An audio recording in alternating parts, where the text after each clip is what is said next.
Have you ever humiliated someone over a small mistake only to discover later that this person was the only one who could save everything you love? I did, and I almost lost everything because of it. It was Christmas Eve at the Palisades Grand Hotel, and I was serving champagne to men who make in one day what I make in an entire year. My name is Minji Park. I'm 23 years old, and at that moment, I was holding a silver tray worth more than my car. Vancouver was blanketed in snow outside, Christmas lights twinkling in the skyscraper windows, and I was trying not to spill anything on the Persian rug that probably cost the equivalent of my entire college tuition. "More champagne, sir?" I asked the man in the gray suit sitting alone near the fireplace. He didn't even look at me, just waved his hand like he was swatting away a fly. I should have noticed something right then. The way he held his phone, the tension in his shoulders, the sweat on his forehead, even with the air conditioning running. But I didn't. I was too busy trying to survive my shift. The main hall was packed with investors, businessmen, and people who talk about millions like they're pennies. The hotel was hosting an international investment conference, and my manager, Mr. Williams, a 50-something Canadian with a mustache that looked straight out of the 1920s, was practically having a nervous breakdown backstage. "Minji, you need to be perfect today," he'd told me that morning. "These men can make or break this hotel's reputation." I was being perfect. I always am. I grew up in a Korean family in Burnaby where good enough was never good enough. My mother still calls me every week to ask why I'm not working in an office like my cousin. "You graduated in international relations, Minji. Why are you serving drinks?" Because international relations doesn't pay the bills when you're still paying off student loans, But I never say that out loud. At 8 p.m., it happened. I was passing table 12 when someone bumped into me. It wasn't my fault, I swear, but the red wine I was carrying spilled directly onto a man's white suit sleeve. Not just any man, Damien Cross. The Damien Cross. 32 years old, heir to a real estate fortune, known for closing multi-million-dollar deals before breakfast and destroying careers before lunch. His ice blue eyes narrowed as he looked at the red stain spreading across the Italian fabric. "Do you have any idea how much this suit costs?" he said, his voice as cold as the winter outside. My heart stopped. "Sir, I'm so sorry. More than you make in 6 months, apparently?" He stood up, and suddenly the entire hall was staring. Incompetent. Absolutely incompetent. How can this hotel host an international-level conference with staff who can't even hold a tray properly? My face burned. Tears stung my eyes, but I held them back. Not here, not in front of all these suited men who already looked at me like I was invisible anyway. "Damien, come on," someone from his table said. "It was an accident." "Accidents cost money," Damien replied. He looked at Mr. Williams, who had rushed over to us. "I want her fired. Now." It's funny how your entire life can change in a second. One moment you're trying to make a living, and the next you're watching your manager slowly shake his head, that "I'm sorry, but my hands are tied" expression spreading across his face like the wine stain on Damien's suit. But here's the thing about rock bottom. Sometimes when you hit it, you discover you're stronger than you thought.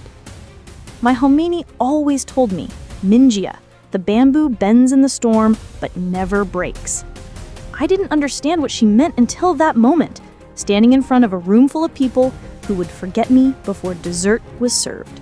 "Mr. Williams," I said, my voice steadier than I felt, "I understand if you need to let me go, but at least let me finish my shift. It's Christmas Eve and you're already short-staffed." Mr. Williams looked between me and Damien like a man caught between a rock and a hard place.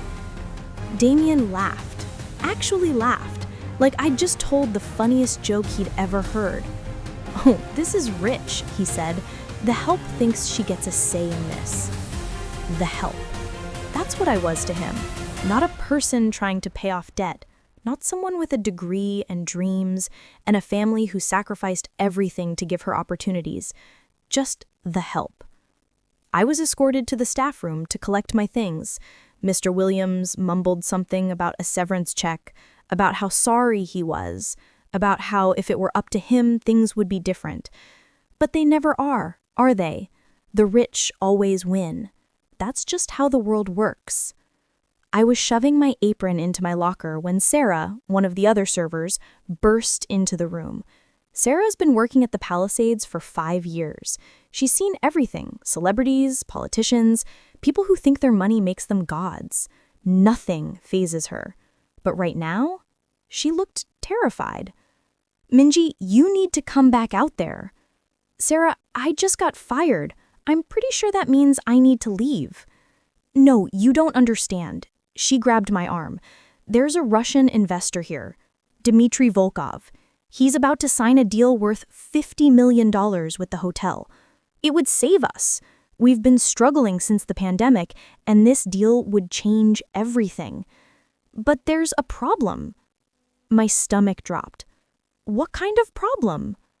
"The contract is in Russian, and Volkov only speaks Russian. And the translator they hired," Sarah's eyes were wide, "he didn't show up. Some emergency. They've been trying to use translation apps, but Volkov is getting offended. He thinks they're not taking him seriously. He's threatening to walk." I stared at her. "Sarah, You speak Russian. I've heard you on the phone with your college roommate, the one from Moscow." My heart was pounding. "I took 2 years of Russian in college, Sarah. I'm not fluent. I can barely order coffee without messing up the cases." "Minji, please," her voice cracked. "If Volkov walks, the hotel closes. All of us lose our jobs. Not just you, everyone. The cooks, the cleaning staff, the people with kids and mortgages and nowhere else to go in this economy." The weight of what she was saying hit me like a truck. This wasn't just about me anymore. This was about Mrs. Chen in housekeeping who sends money back to her family in Hong Kong. This was about Marcus in the kitchen who's putting his daughter through medical school. This was about people who depended on this place. But it was also about the man who had just humiliated me in front of everyone, the man who called me incompetent, the man who demanded I be fired like I was nothing.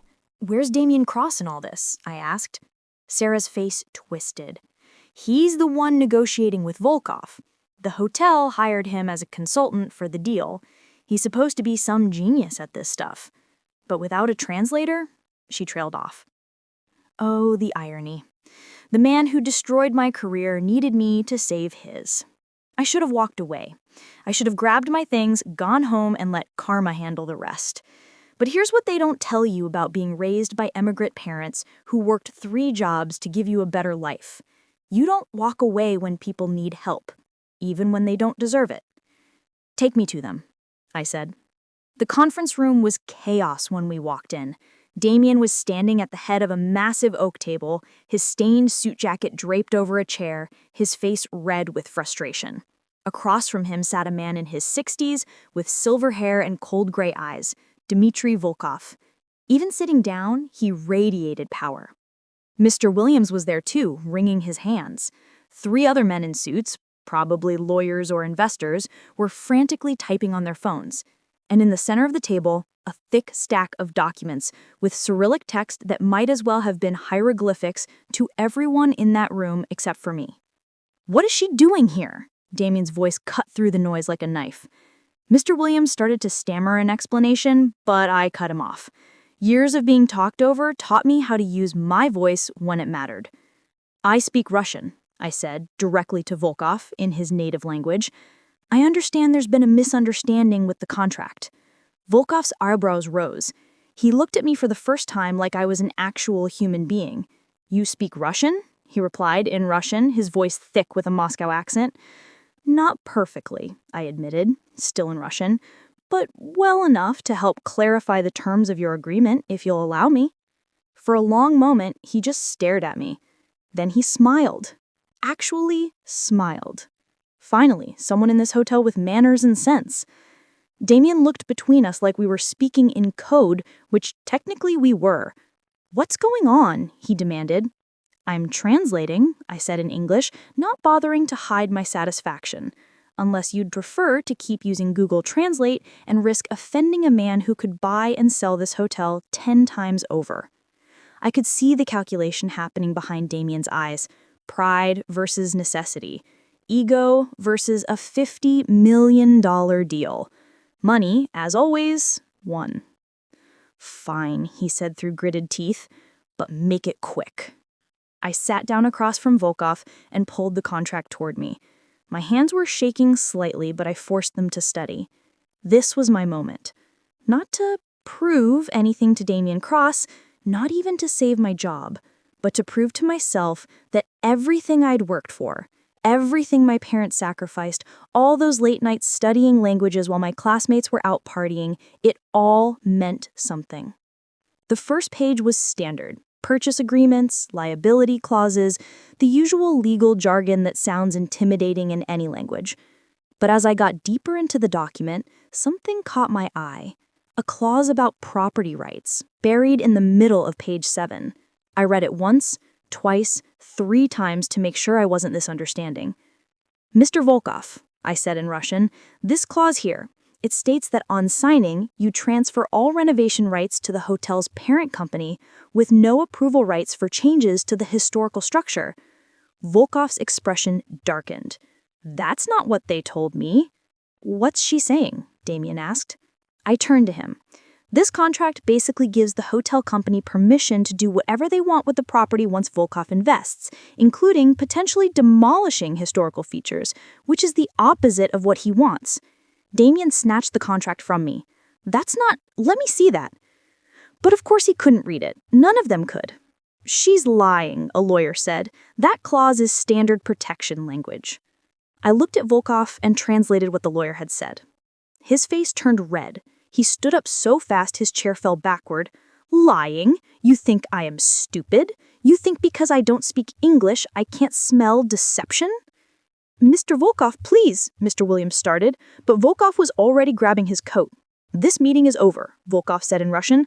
"I will not do business with liars and fools." This was it, the moment where everything fell apart. The hotel would lose the deal. Everyone would lose their jobs. And somehow, even though I was just trying to help, it would probably be my fault in the end.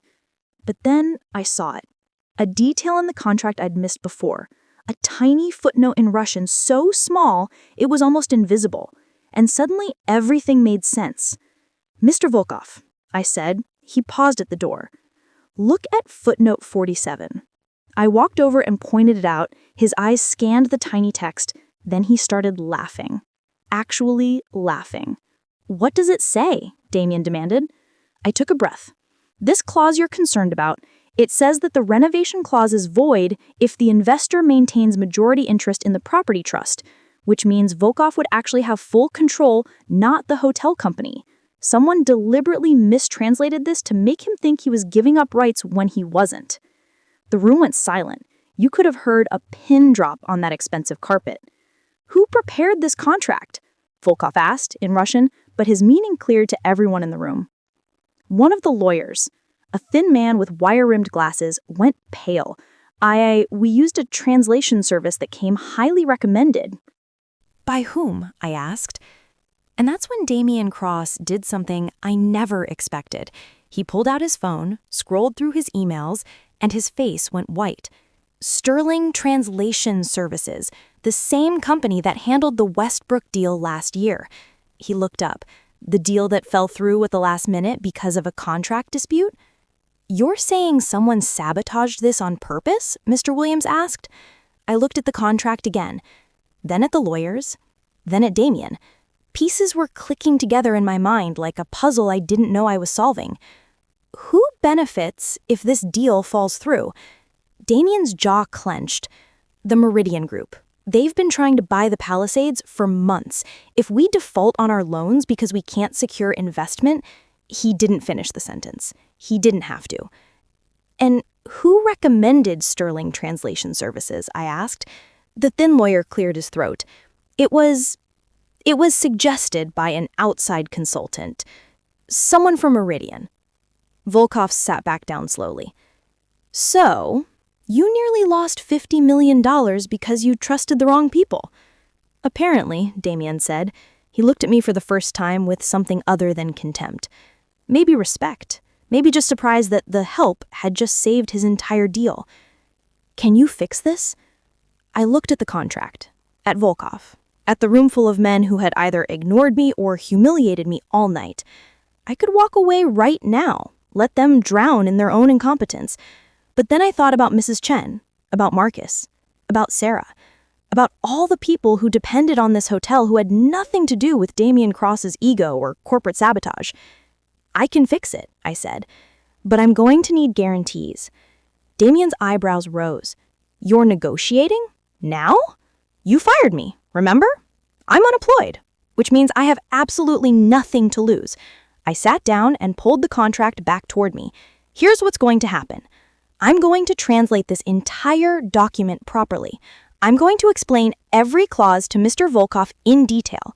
I'm going to make sure he understands exactly what he's signing, and in exchange, you're going to reinstate my job, give me a raise, and issue a formal apology for your behavior tonight."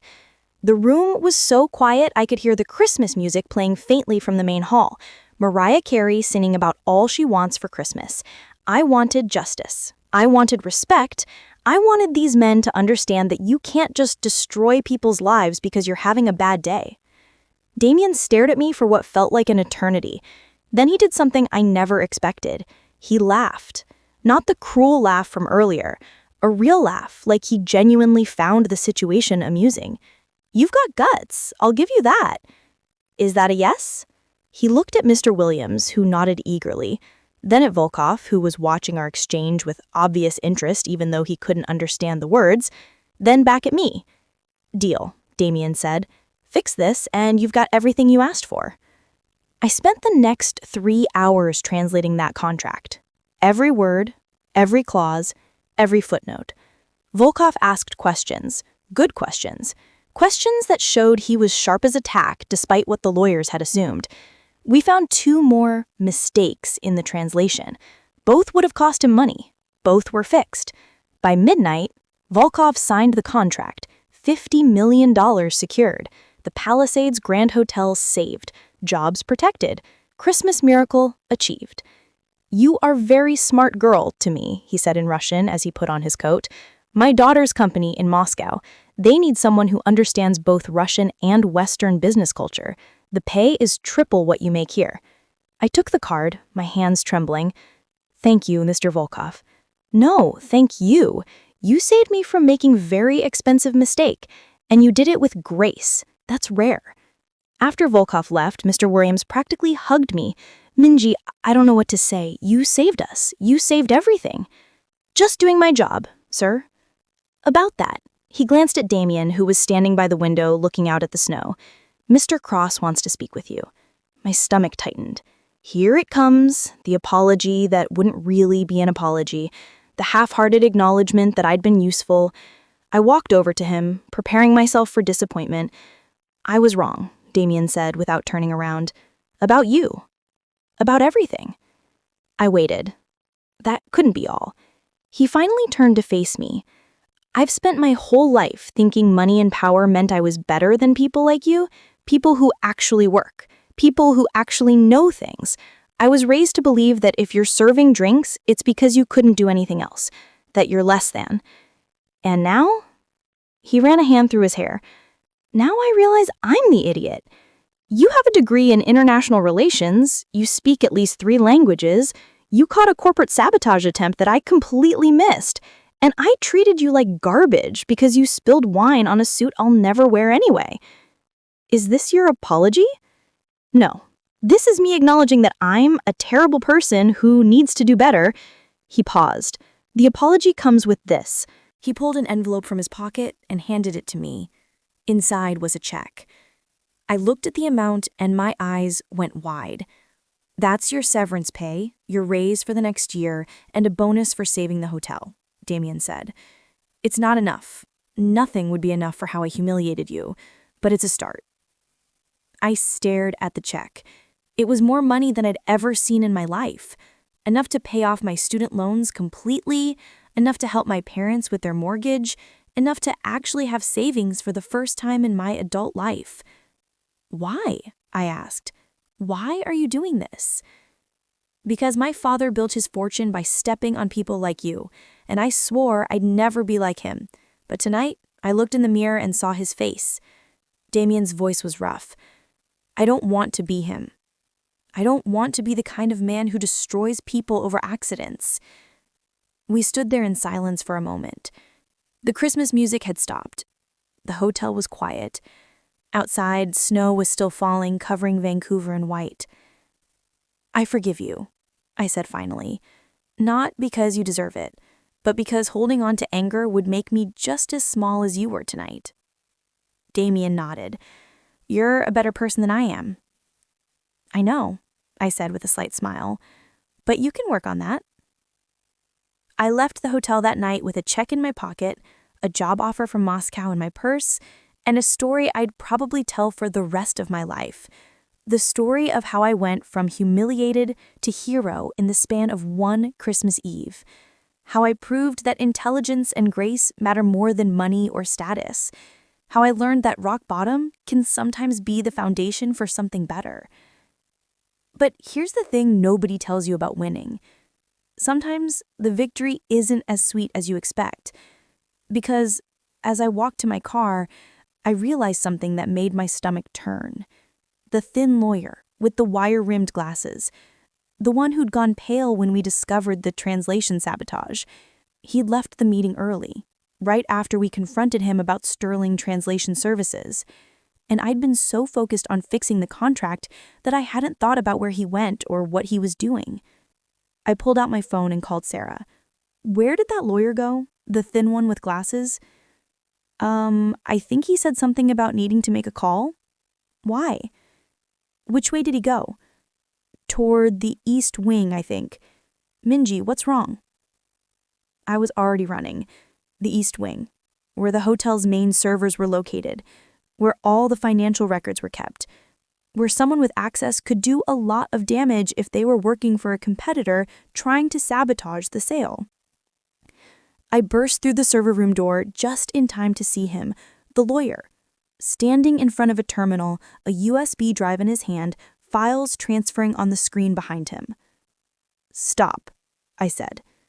He turned, startled. Then his face hardened. You should have stayed in the main hall, Minji. This doesn't concern you. You're stealing financial files. You're going to give them to Meridian, aren't you? So they can find another way to destroy this deal? He smiled, but it wasn't friendly. They're paying me more than this hotel ever could. And once Palisades defaults, Meridian will buy it for pennies on the dollar. I'll get a bonus big enough to retire early. And everyone who works here loses everything. That's business. He turned back to the terminal. Now, if you'll excuse me, I have about 30 seconds left on this transfer. I looked around the room. Security cameras in the corners, a panic button by the door, and sitting on the desk next to me a heavy 3-ring binder labeled Server Protocols. I grabbed the binder and threw it, not at him, at the terminal. It hit the screen with a satisfying crash, and sparks flew. The transfer stopped immediately. What did you do? He lunged at me, but I was already at the panic button, slamming my hand down. Alarms blared, red lights flashed, and within seconds, security guards were flooding into the room. She's insane, the lawyer was saying, pointing at me. She attacked me, she destroyed hotel property. He was stealing confidential files, I said calmly to the head of security, a broad-shouldered man named James, who I'd seen around the hotel. Check his USB drive. Check the terminal logs. It's all there. James looked between us. Then he made the call. Hold them both. We're checking everything. It took 20 minutes for them to verify what I already knew.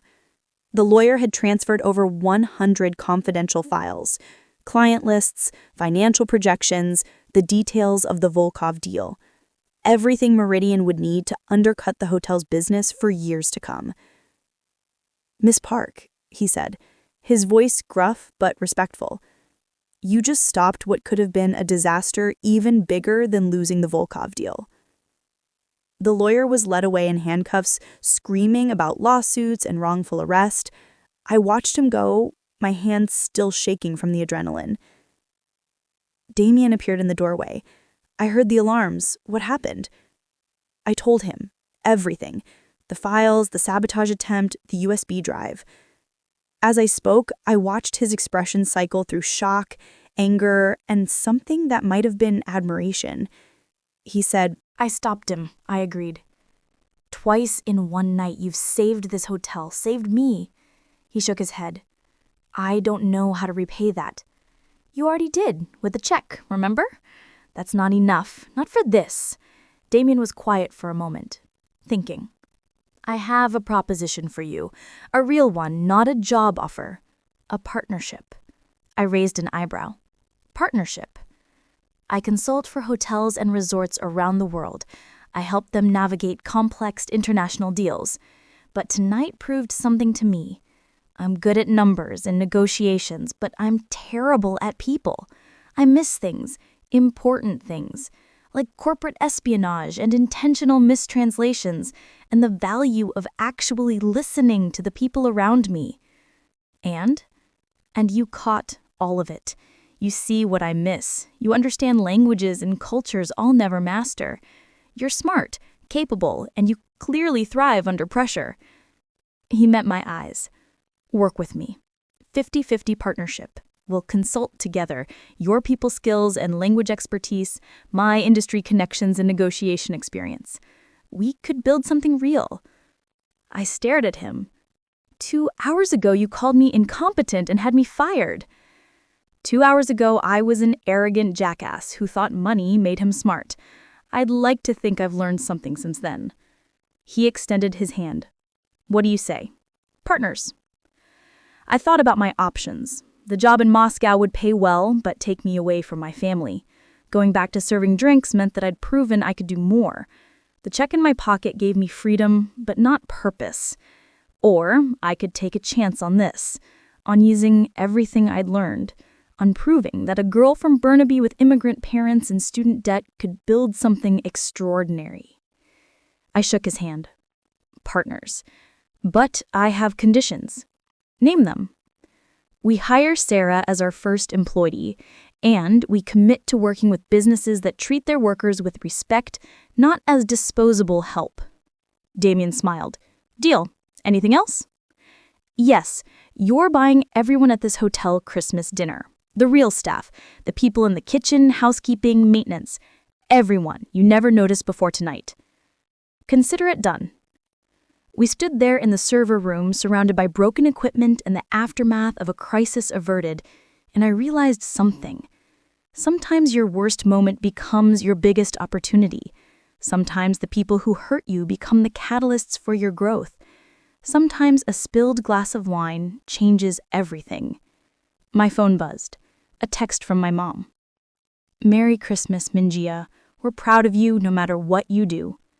If only she knew what I'd done tonight. I looked at Damien, at James, at the hotel that had almost fallen apart and somehow survived. Merry Christmas, I said. Merry Christmas, Damien replied. And Minji, thank you for everything. I walked out of that hotel at 2 a.m, snow crunching under my feet, Christmas lights still twinkling on every building in downtown Vancouver. I was tired, I was exhilarated, I was hopeful in a way I hadn't been in years. But I was also uneasy, because as I reached my car, I noticed something. A black SUV parked across the street, engine running, someone sitting in the driver's seat, watching the hotel entrance, watching me. Meridian Group. They'd lost their insider tonight, but that didn't mean they'd given up. Men like that never did. They just changed tactics. I got in my car and locked the doors. Tomorrow, I'd deal with whatever came next. Tomorrow, I'd start building something new with Damien. Tomorrow, I'd prove that tonight wasn't a fluke. But right now, driving home through the snowy streets of Vancouver, I couldn't shake the feeling that this wasn't over, that the real battle was just beginning, that somewhere in a boardroom or a penthouse, people were plotting their next move. The black SUV followed me for 3 blocks before turning off onto Robson Street. Maybe I was being paranoid. Maybe it was just another late-night driver heading home after Christmas Eve celebrations. But my gut told me otherwise. My Hermione always said I had good instincts. You feel things before they happen, Minjia, like your grandfather. He always knew when storms were coming. I pulled into my apartment building and sat in the parking garage for a full 5 minutes, watching the entrance in my rearview mirror. Nothing. No SUV, no suspicious cars, just the usual late-night quiet of a residential building in Burnaby. Maybe I really was being paranoid. I grabbed my things and headed to the elevator, but my hand was shaking as I pressed the button for the 7th floor. Adrenaline crash, probably.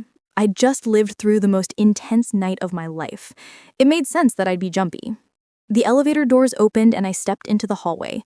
Empty. Silent. The fluorescent lights hummed overhead, casting everything in that weird yellowish glow that makes even familiar places look strange at night. I was halfway to my apartment when I heard it. Footsteps. Behind me. Moving fast. I spun around, my keys clutched between my fingers like a weapon, ready to scream, but it was just Mrs. Kim from 7C, carrying a bag of groceries, and looking startled by my reaction. "Minjia, you scared me," she said in Korean, clutching her chest. "Why are you home so late? Your mother called me earlier asking if I'd seen you." "Long shift at work, Mrs. Kim. Sorry for startling you." She peered at me with those sharp grandmother eyes that see everything. "You look different. Something happened." "Good things, actually. Really good things." She smiled. "Your face says good things, but your eyes say trouble. Be careful, Minjia. Good fortune attracts jealous spirits." I wanted to dismiss it as superstition, but after tonight, I wasn't sure what I believed anymore. I helped her carry her groceries to her door and finally made it to my own apartment. The door was locked just as I'd left it. No signs of tampering, nothing out of place. Just as the usual moment, a tiny one-bedroom apartment with its IKEA furniture and framed prints from Winners. My small kitchen table where I'd studied for countless exams, sustained by instant ramen and determination. This morning, I'd left this apartment as a waitress, worried about being late for work. Now I was returning as a partner in a consulting firm with enough money to pay off my debts and a future that looked completely different from anything I had imagined. I poured that celebratory glass of wine and collapsed on my couch, pulling out my phone to finally check all those messages. Sarah's texts were a mix of excitement and disbelief. My mom's messages progressed from worry to panic to eventual resignation that I was probably just busy. And then there were the news alerts. Palisades Grand Hotel secures major international investment. Last-minute deal saves historic Vancouver hotel. Russian investor Dmitry Volkov commits $50 million to local hospitality. The articles didn't mention me in name, thank God. The last thing I needed was publicity right now. But they did mention that a multilingual staff member had facilitated the negotiations. Close enough. I was about to put my phone down when a new email notification popped up. The sender's address was just a string of numbers and letters, no name, no subject line. Every instinct I had screamed not to open it. I opened it. "Congratulations on your victory tonight, Miss Park. Enjoy it while it lasts. Some people don't appreciate interference in their business plans. Watch your back. You never know who's watching." My blood ran cold. I checked the sender's information, but it was all encrypted, untraceable, professional. This wasn't some random internet troll. This was someone who knew exactly what happened tonight. Someone who was angry about it. Someone from Meridian. I immediately forwarded it to Damien, then to James in hotel security, then screenshotted it from my own records. My hands were shaking again, but this time it wasn't from adrenaline. It was fear. They knew where I lived. They had my email. What else did they have? I got up and checked every window, every lock, every possible entry point to my apartment. Everything was secure, but I still didn't feel safe. I grabbed my laptop and started researching the Meridian Group, really digging into who they were and what they were capable of. What I found made my stomach turn. Meridian wasn't just a competitor trying to buy the Palisades. They were corporate raiders. They specialized in hostile takeovers of struggling properties, gutting them, firing everyone, and flipping them for maximum profit. In the last 5 years, they destroyed 4 historic hotels in North America, displaced hundreds of workers, and left communities devastated. And the man behind it all? Marcus Blackwood, 62 years old, former investment banker, known for ruthless tactics and zero ethics. There were rumors of intimidation, bribery, even industrial sabotage, but nothing that ever stuck in court. He was smart, careful, protected by lawyers and money and a complete lack of conscience. I was looking at photos of him, silver hair, expensive suits, cold smile, when my phone rang. Unknown number. I almost didn't answer. Hello? Miss Park. The voice was smooth, cultured, with a hint of East Coast American accent. I hope I'm not calling too late. This is Marcus Blackwood. Every muscle in my body tensed. How did you get this number? I have resources, Miss Park. Substantial resources. Which is why I'm calling. I'd like to offer you a job. I laughed. Actually laughed from sheer disbelief. You're joking. I never joke about business. You cost me a significant investment opportunity tonight, but I respect talent when I see it. You're smart, resourceful, and you clearly have skills that are valuable in international negotiations. I'm prepared to offer you triple whatever Damien Cross is paying you, plus benefits, plus a signing bonus that would make your student loan debt disappear instantly. Let me get this straight. You sent someone to sabotage the hotel, I stopped them, and now you want to hire me? Exactly. You understand how this works. Business isn't personal, Miss Park, it's strategic. You proved tonight that you're a strategic asset. I want you on my team, not working against me. And if I say no? There was a pause, just long enough to be threatening. Then you remain on the opposing team, and I always beat the opposing team. Always, one way or another. Is that a threat? It's a fact. I've been in this business for 30 years, Miss Park. I've seen talented young people like you come and go. Some of them made smart choices and became very wealthy. Others made poor choices and, well, let's just say their careers didn't flourish. My heart was pounding, but I kept my voice steady. I'm not interested in working for someone who threatens people and destroys communities for profit. Such moral certainty. How refreshing. Tell me, Miss Park, will that moral certainty pay your parents' mortgage? Will it secure your future? Will it protect you when things get difficult? I'll take my chances. Pity. I really thought you were smarter than that. But since you've made your choice, let me be clear about something. That partnership with Damien Cross, it won't last. He's a trust fund baby playing at business. He's never built anything real. He's never fought for anything. And the moment things get hard, he'll throw you under the bus to save himself. That's who he is. You don't know him. I know men like him. I've destroyed dozens of them, and I'll destroy him too. You just chose the losing side. He paused. Last chance, Miss Park. Take the job, protect yourself, be smart. Goodbye, Mr. Blackwood. I hung up before he could respond and immediately blocked the number. Then I sat there, shaking, trying to process what just happened. Marcus Blackwood had called me personally, tried to buy me, threatened me when I refused. This was real. This was dangerous.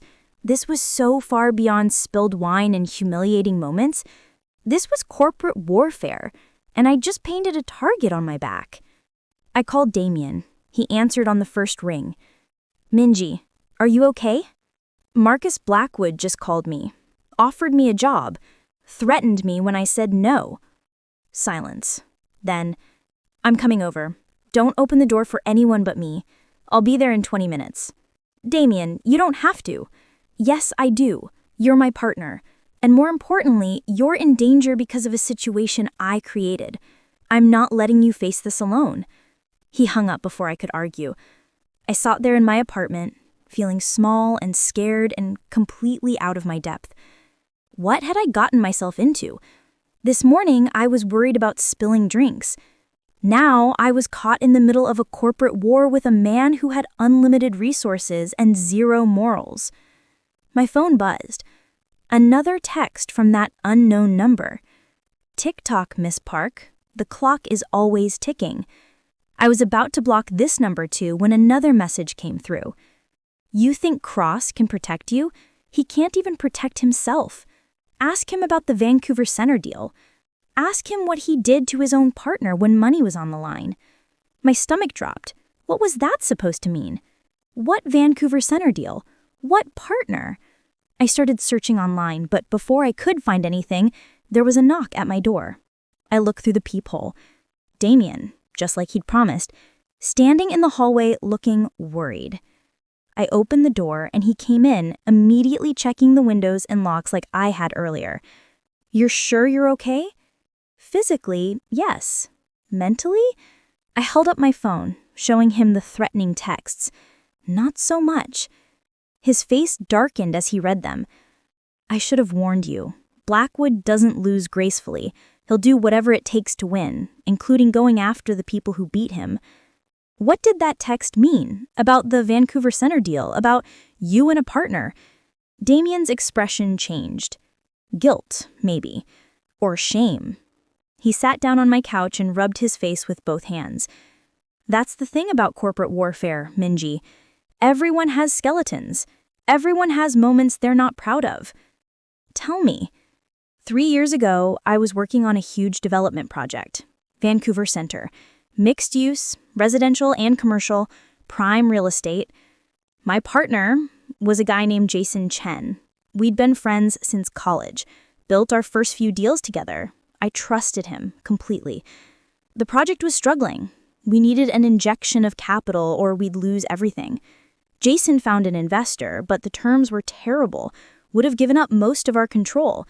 I found a better deal, but it required cutting Jason out.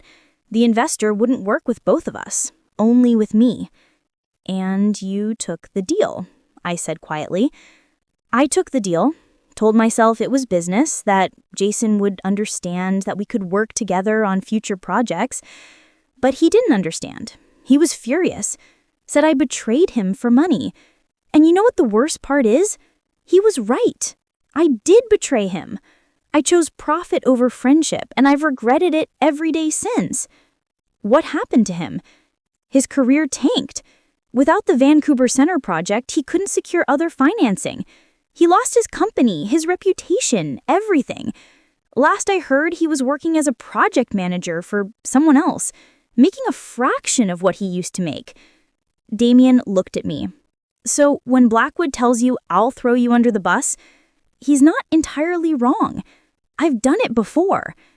The apartment was quiet, except for the hum of the refrigerator. I should have been angry, should have been reconsidering this partnership, but all I felt was a strange kind of understanding. "Why are you telling me this?" I asked. "Because you deserve to know who you're partnering with, and because I don't want to be that person anymore." Jason's face haunts me, Minji. The way he looked at me when I told him about the deal, like I'd killed something. And I had. I'd killed our friendship, our trust, everything we'd built. "Is that why you were so angry tonight when I spilled the wine?" He nodded. "I've been angry for 3 years. At myself, mostly. But I take it out on everyone else. The waiters, the staff, anyone I can look down on so I don't have to look in the mirror and face what I've become. But you're trying to change." "I'm trying. I don't know if I'll succeed. But meeting you, seeing how you handled everything tonight with grace and intelligence and actual humanity, it made me want to try harder, to be better. To prove that I'm not just another ruthless businessman who destroys everything he touches." I sat down next to him on the couch. "The fact that you feel guilty about Jason means you're not completely lost. Truly ruthless people don't feel regret. They just move on to the next conquest. Maybe, or maybe I'm just good at fooling myself." He looked at his phone. "Blackwood will come after us, you know. Both of us. He'll dig up every mistake we've ever made, every skeleton in every closet. He'll try to destroy our reputations, our business, maybe even our lives. Are you sure you want to go through with this partnership? Because I'd understand if you wanted out. I thought about it. Really thought about it. I could take Volkov's job offer and go to Moscow, start fresh somewhere that Blackwood couldn't reach. Or I could cash Damien's check, pay off my debts, and find something safe and boring and far away from all this drama. But then I thought about Mrs. Chen and Marcus and Sarah, about all the people who would lose their jobs if Meridian succeeded in destroying the Palisades, about the other hotels and communities Blackwood would devastate if nobody stood up to him. I'm not going anywhere, I said, but we're doing this my way. No betrayals, no cutting corners, no sacrificing people for profit. If we're building something, we're building it right. Damien extended his hand. Deal. No betrayals. Even when it's hard, even when money is on the line, we do this right. We shook on it, and I felt something shift. This was real now. This partnership. This fight. This completely insane decision to go up against one of the most ruthless corporate raiders in North America. So, what do we do now? I asked. Now, we prepare. Blackwood will make his next move soon. Could be legal action, could be more sabotage, could be coming after our clients or our reputations. We need to be ready for anything. I know someone who might be able to help, I said, thinking of Volkov. He's dealt with people like Blackwood before. In Russia, the business world is even more cutthroat than here. If anyone knows how to fight dirty and stay clean, it's him. Damien raised an eyebrow. You want to call a Russian oligarch for advice on corporate warfare? You have a better idea? He laughed, and for the first time since he'd arrived, some of the tension left his shoulders. You know what? I really don't. Call him. I pulled out Volkov's card and dialed. It was almost 4 a.m, but he answered immediately. Minji Park. I was expecting your call. You were? Of course. Marcus Blackwood is predictable.